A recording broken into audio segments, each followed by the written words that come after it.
Hi, hello, ನಮಸ್ಕಾರ. ನಾನು ನಿತಿನ್ ಶೆಟ್ಟಿ. ನಾನು ಯಾವತ್ತೂ ಕೂಡ ಹರಿಕಥೆಯನ್ನ ಕೇಳಿರ್ಲಿಲ್ಲ. ಹೀಗಾಗಿ ಶೇಷಾದ್ರಿಪುರಂಗೆ ಹೋಗಿದ್ದೆ. ಇಲ್ಲಿ ಶೇಷಾದ್ರಿಪುರಂನ ಮಹಿಳಾ ಸಂಘವನ್ನ ಕಟ್ಕೊಂಡು ಪ್ರತಿ ಬಾರಿನೂ ವಿಶೇಷ ಕಾರ್ಯಕ್ರಮಗಳನ್ನ ಆಯೋಜನೆ ಮಾಡ್ಕೊಂಡು ಬಂದಿದ್ದಾರೆ. ಹೀಗಾಗಿ ಶಿವರಾತ್ರಿ ಅಂಗವಾಗಿ ಹರಿಕಥಾ ಕೀರ್ತನೆಯನ್ನ ಆಯೋಜನೆ ಮಾಡಿದ್ರು. ಇಲ್ಲಿ ಕುಮಾರಿ ಅನಘಾ ಪ್ರಸಾದ್ ಅವರನ್ನ ಕರೆಸಿದ್ರು. ಇವರು ಸುಮಾರು 850ಕ್ಕೂ ಹೆಚ್ಚು ಹರಿಕಥಾ ಕೀರ್ತನೆಯನ್ನ ಮಾಡಿದ್ದಾರೆ. ಕರ್ನಾಟಕ ಮಾತ್ರ ಅಲ್ಲ, ಮಹಾರಾಷ್ಟ್ರ, ಕೇರಳ, ಆಂಧ್ರ ಪ್ರದೇಶದಲ್ಲೂ ಕೂಡ ಅನೇಕ ಹರಿಕಥಾ ಕೀರ್ತನೆ ಕಾರ್ಯಕ್ರಮವನ್ನ ಯಶಸ್ವಿಯಾಗಿ ನಡೆಸಿಕೊಟ್ಟಿದ್ದಾರೆ. ಇವರು ಇಂಗ್ಲಿಷ್‌ನಲ್ಲೂ ಕೂಡ ಹರಿಕಥೆಯನ್ನ ಮಾಡಬಲ್ಲಂತಹ ನೈಪುಣ್ಯತೆಯನ್ನ ಹೊಂದಿದ್ದಾರೆ. ಇವರು ಟೆಸ್ಲಾದಲ್ಲಿ ಏರೋಸ್ಪೇಸ್ ಅಂಡ್ ಡಿಫೆನ್ಸ್‌ನಲ್ಲಿ ಇಂಜಿನಿಯರ್ ಆಗಿ ಕೆಲಸ ಮಾಡ್ತಿದ್ದಾರೆ. ಆದ್ರೆ ತಮ್ಮ ಕಲೆಯನ್ನ ಈಗ್ಲೂ ಮುಂದುವರಿಸ್ಕೊಂಡು ಹೋಗ್ತಾ ಇದ್ದಾರೆ. ಈ ತಂಡದಲ್ಲಿ ಎಷ್ಟು ಜನ ಹರಿಕಥೆಯನ್ನು ಕೇಳಿದ್ದೀರಾ? ದಯವಿಟ್ಟು ಕೈ ಎತ್ತಬೇಕು. ಓಕೆ, ನೀವೆಲ್ಲ ಕೇಳಿದ್ದೀರಾ? ಹರಿಕಥೆ ಅಂದ್ರೆ ಗೊತ್ತಿಲ್ಲ, ನಾ ಕೇಳಿಲ್ಲ, ನೋಡಿಲ್ಲ ಅನ್ನೋರು ಎಷ್ಟು ಜನ ಇದ್ದೀರಾ? ಓಕೆ, ನನ್ನ ಜೊತೆ ನನ್ನ ಟೀಮ್ ಇದೆ. ಇವತ್ತು ಮಹಾಶಿವರಾತ್ರಿ ಇರೋ ಕಾರಣ ಇವತ್ತೇ ನಮ್ಗೆ ಲಕಿಲಿ ಈ ಡೇಟ್ಗೆ ಸಿಕ್ಕಿದ್ರು ಗೆಸ್ಟ್ ಬರ್ಮಾಡ್ಕೊಳ್ತಾ ಇದ್ದೀವಿ. ಸೊ ಇವ್ರ ಬಗ್ಗೆ ಮಾತಾಡ್ಬೇಕು ಅನ್ನೋದಾದ್ರೆ, ಇವ್ರಿಗೆ ಸರ್ಕಾರದಿಂದ ಒಂದಷ್ಟು ಪ್ರಶಸ್ತಿಗಳು ಬಂದಿದೆ. ಲಿಸ್ಟ್ ಬಹಳ ದೊಡ್ಡದಿದೆ, ನಾನೇ ಹರಿಕಥೆ ಮಾಡೋಷ್ಟು. ಸ್ಟಿಲ್ ಅಂದ್ರೂ ಹೇಳಲೇಬೇಕು, ಯಾಕಂದ್ರೆ ನಮ್ಮ ಮಕ್ಳಿಗೆ ಗೊತ್ತಾಗ್ಬೇಕು. ಓದ್ತಾ ಓದ್ತಾ ನಾವು ನಮ್ಮ ಪ್ಯಾಷನ್ ಬಿಡಬಾರ್ದು ಅನ್ನೋದು ನಿಮ್ಗೆಲ್ಲರಿಗೂ ಗೊತ್ತಾಗ್ಬೇಕು ಮಕ್ಕಳ. ಇವ್ರಿಗೆ ರಾಜ್ಯ ಪ್ರಶಸ್ತಿ ಸಿಕ್ಕಿದೆ ಕರ್ನಾಟಕ ಸರ್ಕಾರದಿಂದ, ಅಸಾಧಾರಣ ಪ್ರತಿಭೆ ಅಂತ. ಹಾಗೇನೆ ಜಿಲ್ಲಾ ಗಣರಾಜ್ಯೋತ್ಸವ ಪ್ರಶಸ್ತಿ, ಜಿಲ್ಲಾ ಅಸಾಧಾರಣ ಪ್ರತಿಭೆ ಪ್ರಶಸ್ತಿ, ಕಲಾಶ್ರೀ ಪ್ರಶಸ್ತಿ, ಭೂ ಕೈಲಾಸ ಸಿಡಿ ಕೂಡ ಬಿಡುಗಡೆ ಮಾಡಿದೆ ಕೇಶವಮೂರ್ತಿ ಅವರಿಂದ. ಹಾಗೇನೆ ವಿಶ್ವವಿದ್ಯಾಲಯದ ಕುಲಪತಿಗಳಿಂದ ಭೂ ಕೈಲಾಸ ಸಿಡಿಯನ್ನ ಬಿಡುಗಡೆ ಮಾಡಲಾಗಿದೆ. ಬಾಲ ವಿಜ್ಞಾನಿ ಪ್ರಶಸ್ತಿ ಕೂಡ ಸಿಕ್ಕಿದೆ, ಅಭಿನಂದನಾ ಪತ್ರ ಸಿಕ್ಕಿದೆ ಸಾರ್ವಜನಿಕ ಶಿಕ್ಷಣ ಇಲಾಖೆ ಸರ್ಕಾರಿ ಪ್ರೌಢಶಾಲೆಯಿಂದ. ಇದ್ರ ಜೊತೆಗೆ ನುಡಿ ಸೌರಭ ಕಾರ್ಯಕ್ರಮದಲ್ಲಿ ಪ್ರಶಂಸನಾ ಪತ್ರ ಸಿಕ್ಕಿದೆ. ಒಂದೆರಡಲ್ಲ, ಸಾಕಷ್ಟು ಪ್ರಶಸ್ತಿಗಳು, ಸಾಕಷ್ಟು ಸ್ಪರ್ಧೆಗಳಲ್ಲಿ ಭಾಗವಹಿಸಿ ತುಂಬಾ ಪ್ರಶಸ್ತಿಗಳನ್ನ ಮುಡಿಗೇರಿಸಿಕೊಂಡಿದ್ದಾರೆ. ಸೊ ಇವ್ರನ್ನ ನಾವು ಇವತ್ತು ನಮ್ಮ ಕಾರ್ಯಕ್ರಮದಲ್ಲಿ ನಮ್ಮ ಜೊತೆಗಿರೋದು, ಅವರಿಂದ ನಾವು ಹರಿಕಥೆ ಕೇಳೋದು ನಾವೆಲ್ಲ ಲಕ್ಕಿ ಅಂತ ಭಾವಿಸ್ತೀವಿ. ಮತ್ತೊಮ್ಮೆ ನಿಮ್ಮೆಲ್ಲರಿಗೂ ಕಾರ್ಯಕ್ರಮಕ್ಕೆ ಸ್ವಾಗತವನ್ನ ಕೊಡ್ತಾ ಓವರ್ ಟು ಅನಘ.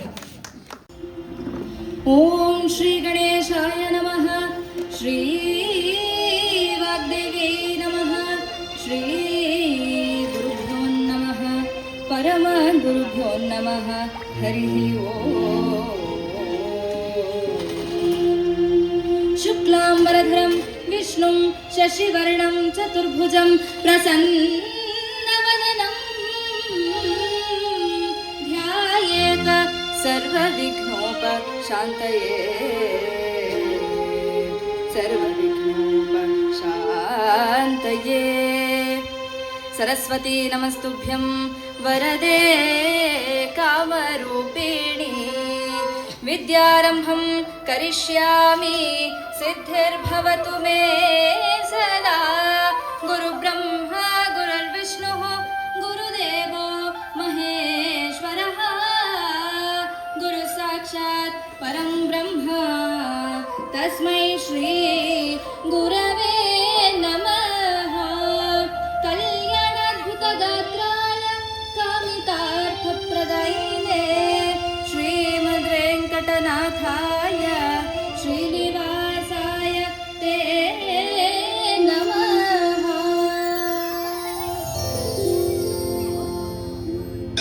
ಗಂ ಗಣನಾಯಕ ಮಹೇ ಗಂಗಾಧರ ಸುತ ಸುರಾಧೀಶ ವಿಘ್ನೇಶ. ಗಂ ಗಣನಾಯಕ ಮಹೇ ಗಂಗಾಧರ ಸುತ ಸುರಾಧೀಶ ವಿಘ್ನೇಶ. ಗಂ ಗಣನಾಯಕ ಮಹೇ.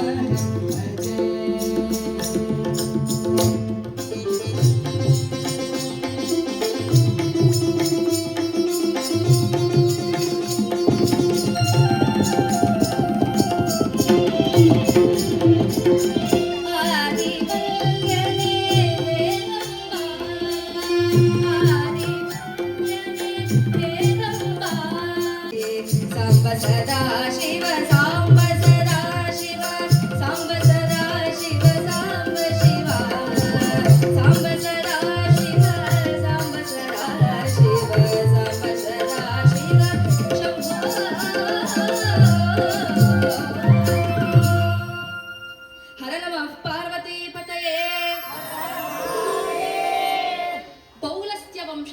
ಸೋದನು ವಿಶ್ರವಸು ಕೈಕಸೆಯರ ಪುತ್ರನೂ ಆದಂತಹ ರಾವಣ ಸಾರ್ವಭೌಮ ವೈಭವೋಪೇತನಾಗಿ ರಾಜ್ಯ ಭಾರ ಮಾಡ್ತಾ ಇದ್ದಾನೆ. ಆ ಲಂಕಾ ನಗರವಾದರೂ ಸ್ವರ್ಣ ಲಂಕೆ. ಇಂತಹ ರಾವಣನ ವೈಭವ ಹೇಗಿದೆ ಅಂತ ಹೇಳಿದ್ರೆ, ಹರನು ಪೂಜೆಯ ಜಂಗಮನೋ ಸುರದೆರೆಯ ಕಂಚುಕಿ ಅನಲ ಬಾಣಸಿಗ ಅರಮನೆಯ ದೌವಾರಿಕರು ಯಮನಿರುತಿ ಎನಿಸುವರ ವರುಣ ಜಲಧಾರಕನು ಮರುತನು ಸುರಗಿಯವ ಭಂಡಾರಕನು ಕಿನ್ನರರ ದೊರೆ ಇನ್ನುಳಿದವರ ಸೇವೆಯನು ಏನ ಬಣ್ಣಿಪೆನೋ. 10 ತಲೆಗಳು ಹಾಗೂ 20 ತೋಳುಗಳುಳ್ಳುವ ರಾವಣ ಮಹಾನ್ ಶಿವಭಕ್ತ. ಇವನ ಪೂಜೆಗೆ ಜಂಗಮ ಸ್ಥಾನದಲ್ಲಿ ಶಿವನೇ ಬರ್ತಾ ಇದ್ದ. ದೇವೇಂದ್ರ ಶಿರಸ ವಹಿಸಿ ರಾವಣನ ಆಜ್ಞೆಯನ್ನ ಪಾಲಿಸ್ತಾ ಇದ್ದ. ಇನ್ನು ಅಡುಗೆಗೆ ಈ ರಾವಣ ಯಾವ ಗ್ಯಾಸ್ ಕಂಪನಿಯವ್ರಿಗೂ ಫೋನ್ ಮಾಡೋದು ಅವಶ್ಯಕತೆ ಇಲ್ಲ. ಸಾಕ್ಷಾತ್ ಅಗ್ನಿದೇವರೇ ಅಡುಗೆಯನ್ನ ತಯಾರು ಮಾಡ್ತಾ ಇದ್ದಾರೆ. ಇನ್ನು ತಂಗಾಳಿಯನ್ನ ಬೀಸ್ತಾ ಇದ್ದವರು ನಮ್ಮ ವಾಯುದೇವರು. ಯಾವ ಫ್ಯಾನು ಬೇಡ, ಎಸಿನೂ ಬೇಡ. ಇನ್ನು ಶುದ್ಧ ನೀರನ್ನ ಒದಗಿಸ್ತಿದ್ದವರು ಯಾರು? ವರುಣ ದೇವರು. ಇನ್ನು ಈ ರಾವಣನ ಅರಮನೆಯ ಖಜಾಂಚಿ ಕೋಶಾಧ್ಯಕ್ಷ ಕುಬೇರ. ಈ ರಾವಣನ ಅರಮನೆಯಲ್ಲಿ ಪಂಚಾಂಗ ಶ್ರವಣ ಮಾಡಿಸ್ತಿದ್ದ ದಿನ ಬ್ರಹ್ಮದೇವರು. ಇವರೇ ಹೀಗೆ ಸೇವಿಸಬೇಕಾದ್ರೆ ಇನ್ನು ಬೇರೆಯವರು ಮಾಡ್ತಿದ್ದಂತಹ ಸೇವೆಯನ್ನ ಬಣ್ಣಿಸಲು ಸಾಧ್ಯವೇ? ಇಂತಹ ರಾವಣನನ್ನ ರಾಮಾಯಣದಲ್ಲಿ ದುಷ್ಟ ಎಂದು ಬಣ್ಣಿಸಿದರು. ಆದರೆ ಅವನಲ್ಲಿ ಸದ್ಗುಣಗಳಿದ್ದವು. ಮೊದಲನೇದಾಗಿ ಈತ ಮಾತೃಭಕ್ತ. ತಾಯಿಯ ಸೇವೆಯನ್ನ ಎಂದೂ ಮರೆತವನಲ್ಲ. ಪ್ರತಿದಿನ ಕೈಕಸೆಯ ಪಾದಗಳಿಗೆ ನಮಸ್ಕಾರ ಮಾಡ್ತಾ ಇದ್ದ. ಇನ್ನು ಎರಡನೇದಾಗಿ ಈತ ಶಿವನ ಭಕ್ತ. ಶಿವನ ಸೇವೆಯನ್ನು ಸಹ ಎಂದೂ ಮರೆತವನಲ್ಲ. ಇವನು ಬೇರೆ ಸ್ಥಳಕ್ಕೆ ಹೋದರೂ ಇವನ ಜೊತೆ ಶಿವಲಿಂಗ ಇದ್ದೇ ಇರ್ತಾ ಇತ್ತು. ನೋಡ್ತಾ ಇದ್ದಾಳೆ, ಲಿಂಗವಿಲ್ಲ. ಏನಾಗಿರಬಹುದು ಅವಳ ಆಂತರ್ಯ? ಹೇ ಶಿವನೇ, ಈಗ ನಾನು ಏನು ಮಾಡಲಿ? ನನ್ನಿಂದಾದ ಅಪರಾಧವಾದರೂ ಏನು ಸ್ವಾಮಿ? ಹೌದು, ನಾನು ಮಾಡುತ್ತಿದ್ದ ಶಿವಪೂಜೆಯಲ್ಲಿ ಏನೋ ಲೋಪವಾಗಿರ್ಬೇಕು ಅಂತ ಹೇಳಿ ತಾನು ಗೈದ ಅಪರಾಧಕ್ಕೆ ಆ ಪರಶಿವನಲ್ಲಿ ಕ್ಷಮೆಯನ್ನ ಯಾಚಿಸ್ತಾ ಹೀಗೆ ದುಃಖಿಸ್ತಾ ಇದ್ದಾಳೆ. ಹರ ಹರ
ಹೀಗೆ ದುಃಖದಿಂದ ಪ್ರಲಾಪಿಸ್ತಾ ಇದ್ದಾಳೆ.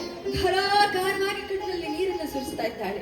ಹೇ ಶಿವನೇ, ನೀನೇ ನನಗೆ ದಯಮಾಡಿ ದಾರಿ ತೋರು ಅಂತ ಹೇಳಿ ಕಣ್ಣೀರ ಧಾರೆಯನ್ನ ಸುರಿಸುವಾಗ ಇತ್ತ ರಾವಣ ಸಾರ್ವಭೌಮ ತನ್ನ ತಾಯಿ ಸಮುದ್ರ ತೀರದಲ್ಲಿ ಶಿವಪೂಜೆ ಮಾಡ್ತಾ ಇದ್ದಾಳೆ ಅಂತ ತಿಳಿದು ಅಲ್ಲಿಗೆ ಧಡ ಧಡ ಧಾವಿಸಿದ್ದಾನೆ. ದೂರದಲ್ಲಿಯೇ ತಾಯಿಯನ್ನು ಕಂಡಂತಹ ರಾವಣ ಬೇಗ ಓಡಿ ಬಂದು ತಾಯಿಯ ಪಾದಗಳಿಗೆ ಎರಗಿ ಕಚ್ಚೆಚ್ಚಿ ನೋಡಿದ. ತಾಯಿಯ ಕಂಗಳಲ್ಲಿ ಅಶ್ರುಧಾರೆ.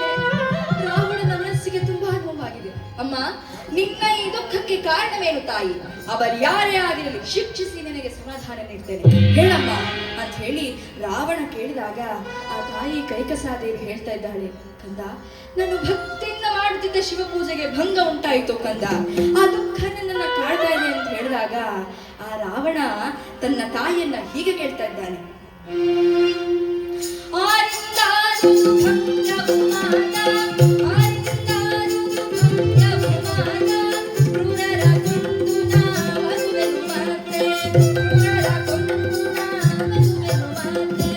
ಮರುಗುವುದು ಚಿತ್ತವೇ ಮಾತೆಗೆ ನೀ ಸುರನರನಾಗ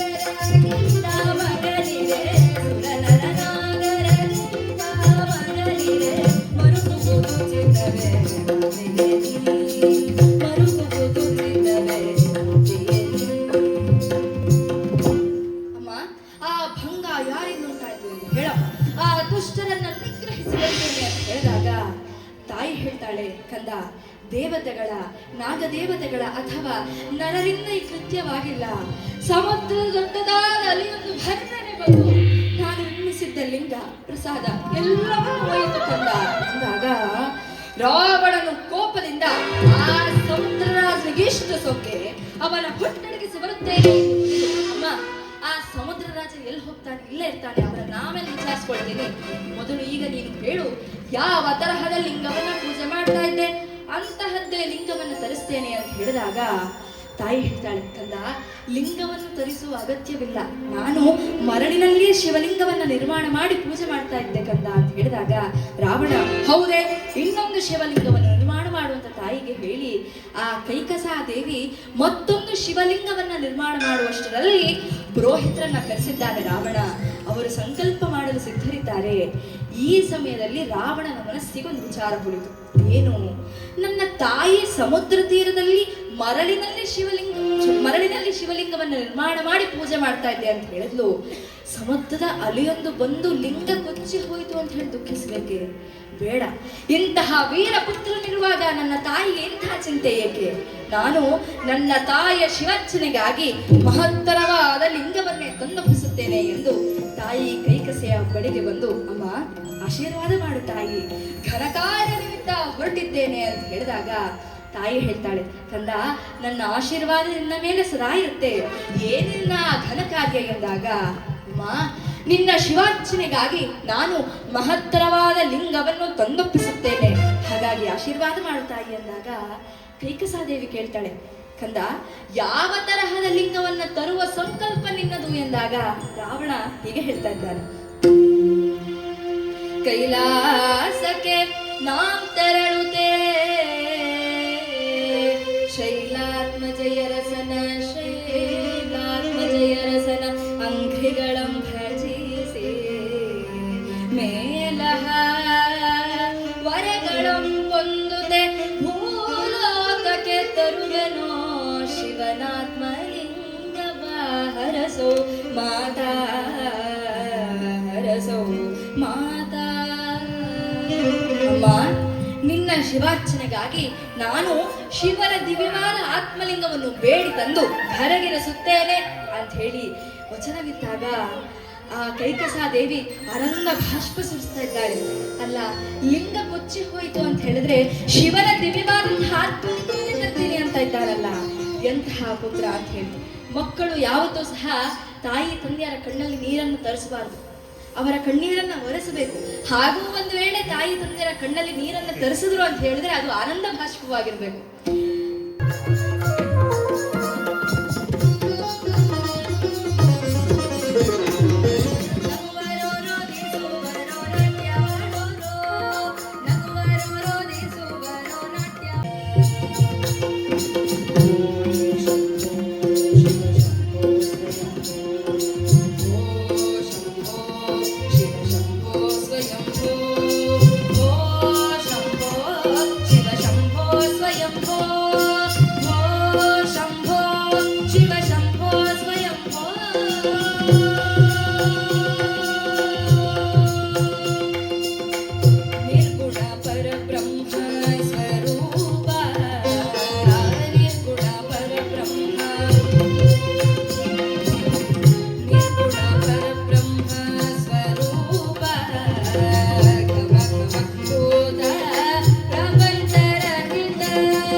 ಲಂಕೆಯಿಂದ ರಾವಣ ಸಾರ್ವಭೌಮ ಶಿವನ ಆತ್ಮಲಿಂಗವನ್ನ ಪಡೆಯಲು ಬರ್ತಾ ಇದ್ದಾನೆ. ಅವನೇನಾದ್ರೂ ಭಕ್ತಿಯಿಂದ ಶಿವನಲ್ಲಿ ಬೇಡಿದರೆ ನಮ್ಮ ಕರುಣಾಶಾಲಿ ಪರಮೇಶ್ವರ ಇಲ್ಲ ಅಂತ ಹೇಳೋದಿಲ್ಲ ಅಂದಾಗ ಪಾರ್ವತಿಯಮ್ಮನವರು ಹೇಳ್ತಾರೆ, ನಾರದರೆ ಪಡೆದೆಯಲ್ಲಿ ಬಿಡಿ, ಭಕ್ತರಿಗಿಂತ ಯಾರು ದೊಡ್ಡವರು ಅಂತಂದಾಗ ನಾರದರು ಹೇಳ್ತಾರೆ, ಸರಿ ಅಮ್ಮ, ರಾವಣ ಏನೋ ಈ ಆತ್ಮಲಿಂಗವನ್ನ ಲಂಕೆಗೆ ಒಯ್ತಾನೆ, ನಾವುಗಳನ್ನ ಕೈಲಾಸದಲ್ಲಿ ಇರುವುದಕ್ಕೆ, ನಾವು ಲಂಕೆಗೆ ಹೋಗಿ ಬಿಡೋಣ, ನಡೀರಿ ಅಂತಂದಾಗ, ಹೌದಲ್ವೇ, ಇದಕ್ಕೆ ನೀವೇನಾದ್ರೂ ವಿಚಾರ ಮಾಡಬೇಕು. ನಾರದ ಭಾವನೆಗಳು ಶ್ರೀಹರಿಯ ಮಾಯೆ ಪ್ರತ್ಯಕ್ಷಳಾದಾಗ, ಅಮ್ಮ, ನಿನ್ನಿಂದ ಒಂದು ಕಾರ್ಯವಾಗಬೇಕಾಗಿದೆ. ಲಂಕೆಯಿಂದ ರಾವಣ ಸಾರ್ವಭೌಮ ಶಿವನಾತ್ಮ ಲಿಂಗವನ್ನ ಪಡೆಯಲು ಬರ್ತಾ ಇದ್ದಾನೆ.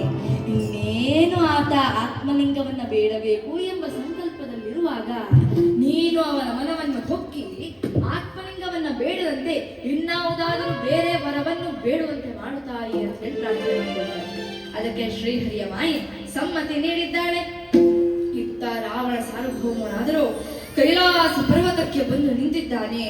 ತನ್ನ 20 ತೋಳುಗಳನ್ನು ಕೈಲಾಸದ ಪರ್ವತದ ಅಡಿಟ್ಟು ಎತ್ತುತ್ತಾ ಇದ್ದಾನೆ.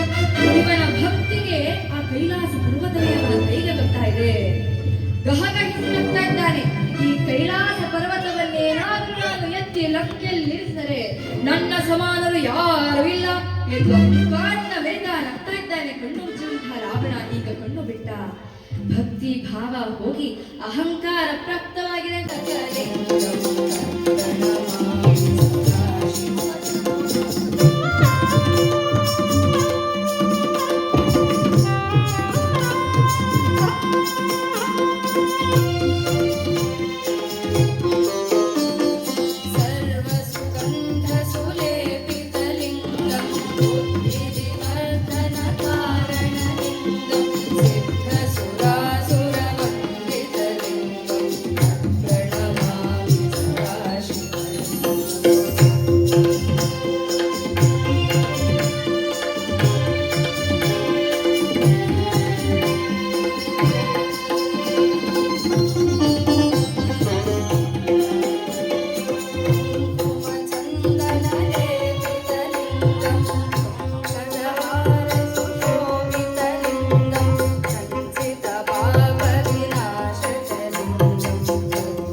ಶಿವನಿಗೆ ಮಂಗಲ ಭವ